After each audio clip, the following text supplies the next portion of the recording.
You may not want to hear this, but rich people know more about money than the average person, and this knowledge is why they are able to amass significant wealth, while their less financially fortunate counterparts continue to struggle to make ends meet each and every month. The good news is that whether you are dead broke or living in the middle class, if you are able to acquire the particular knowledge that only the rich possess, then you too can climb the economic ranks and build your own degree of wealth. And luckily, boss, in this video, I will share with you 3 money rules only rich people know. And if you're new to the channel, then hit the subscribe button below for more life-changing content. Money rule number 1, you must commit to your money. One fundamental difference between the rich and the poor, which ultimately leads to the wealth inequity we see in today's world, is the relationship with money. Initially ask yourself the very general question, what is money? Some people think that any money they have is simply a fortunate possession to use as they please. As they see it, it is no one else's business how they choose to spend it. Others, incredibly, always think about what others would think of any expenditure they make, as if they have no right to choose for themselves how they would use their own money. They can't even buy a shirt or an appliance without seeking out someone else's approval. Some people spend money on anything they want at any time with no regard for essentials. Sadly, these are the types of people who end up getting their phone disconnected or their home foreclosed. Whether you have ever thought of it this way or not, in most cases you have literally exchanged a portion of your life for the money you have. And sooner or later you will come to realize how little time you have on this earth. Others only spend on necessities and have no personal satisfaction from buying something they really want. Some people spend all their money on themselves in a very selfish manner. Others feel guilty spending on themselves and sacrifice themselves completely for others. This often includes the expenditure of their time as well as money. But while most people experience all these attitudes without going to extremes, very few people have ever discovered an appropriate balance. Perhaps more important, even those who may be balanced in the way they actually use their money often feel little sense of achievement or satisfaction as a result. But why is this? Partly because they do not have a basic view about what money's purpose is in their life, and partly because they have gotten in the habit of buying on credit so much that they rarely buy with money they feel they have earned and have a right to spend. Success with money begins when we learn to respect money. When we have respect for money, we are able to take seriously our need to be responsible with money. When we are responsible with money, we escape money guilt and can feel confident in our financial decisions. Think about this, assuming you acquire your money honestly and honorably, you get your money by working for it, or from a parent or other person who did. Time is limited, therefore any money you have represents a portion of someone's life, usually your own. Whether you have ever thought of it this way or not, in most cases you have literally exchanged a portion of your life for the money you have. And sooner or later you will realize how little time you have on this earth. So every time you buy something, whether a physical thing or a service, you are giving up a part of your very short life for that purchase.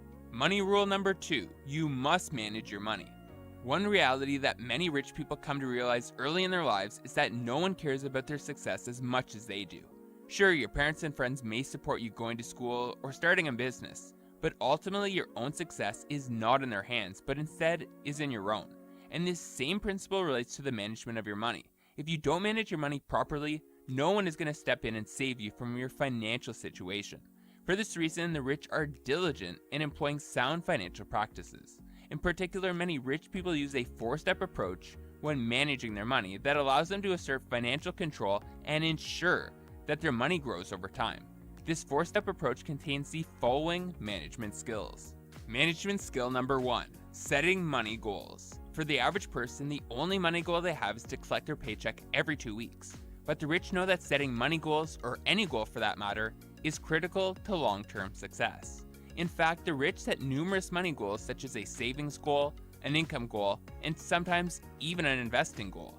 Sadly, when you talk to many less financially well-off individuals, they don't often seem to be as bought into the idea of goal setting as their wealthier counterparts. If this sounds like you, then think about your life over the past few years. What happened to you once you started thinking about getting a new car, a new house, or maybe even a new job? Once even a general goal begins to form in your mind, you begin moving in that direction. And once you begin gathering specific information and making serious plans, there is little to stop you. That's the way goals work, and once you begin to formulate serious financial goals, it'll be the same. Management skill number 2, planning. After you've identified your money goals, you must create a plan to achieve these targets. While the average person's planning process, if they have one, will involve listing out vague steps, The rich know that the value of a good plan is in the details. This is why the rich create their plans with the exact tasks that need to be accomplished, the resources required to accomplish them, which of course includes time each task will take. Then, the rich break up these tasks into more manageable activities, so that they can build more momentum as they cross off activities from their plan.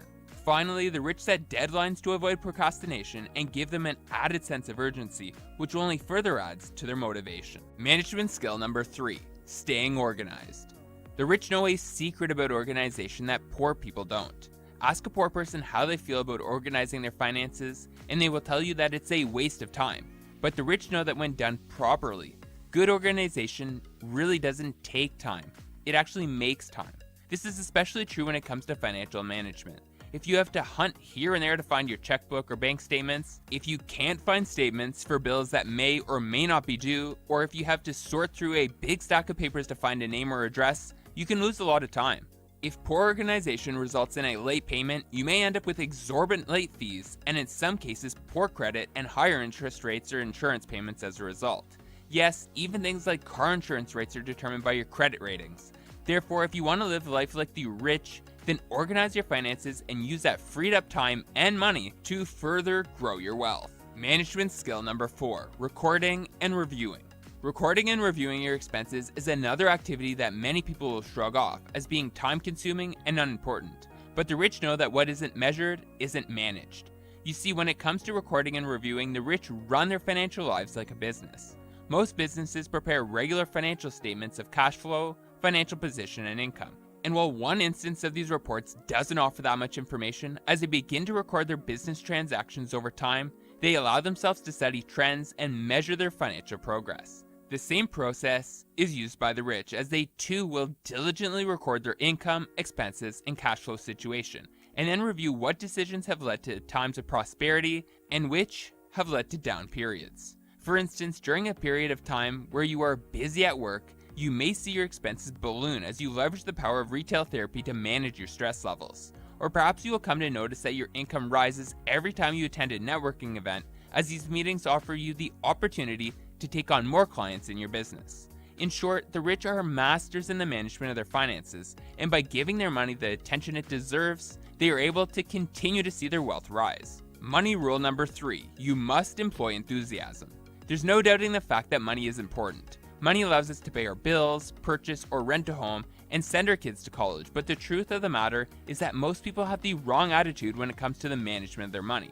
The poor will blame money for every single problem they have in life, but the rich instead see money as a tool to add to their life's enjoyment.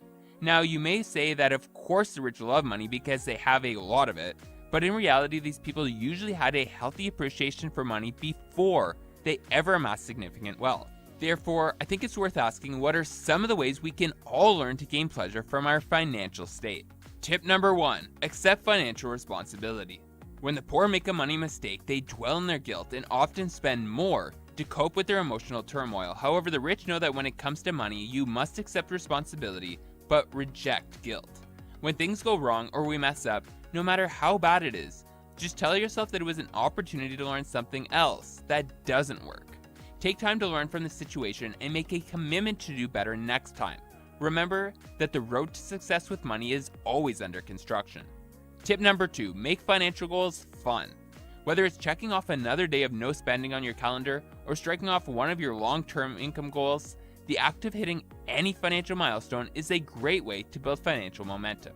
In fact, hitting these goals can be so important to your overall success that many financial advisors will often suggest strategies that allow individuals to gain these bursts of momentum rather than taking the most economical path possible. For instance, paying off smaller debts first, even if the interest rate is higher on the large ones, isn't as financially beneficial, but taking a debt or two off your plate provides you with the motivation you'll need to continue your debt elimination journey. Therefore, if you aren't already setting financial goals, then it should be a top priority in your new and improved financial life. Tip number 3, celebrate your financial achievements. Like getting a good grade on an exam, your financial achievements should be celebrated. Each success makes your next financial endeavor easier to tackle, even if it is more challenging. However, it goes without saying that you shouldn't be celebrating by spending a lot of money. For smaller achievements, treat yourself to a Netflix movie night, or for bigger achievements, go out for a drink with your significant other. By celebrating on the cheap, you will only further support yourself on your path to riches. Thanks for watching. If you want to go from the life you have to the life you deserve, then hit the subscribe button now.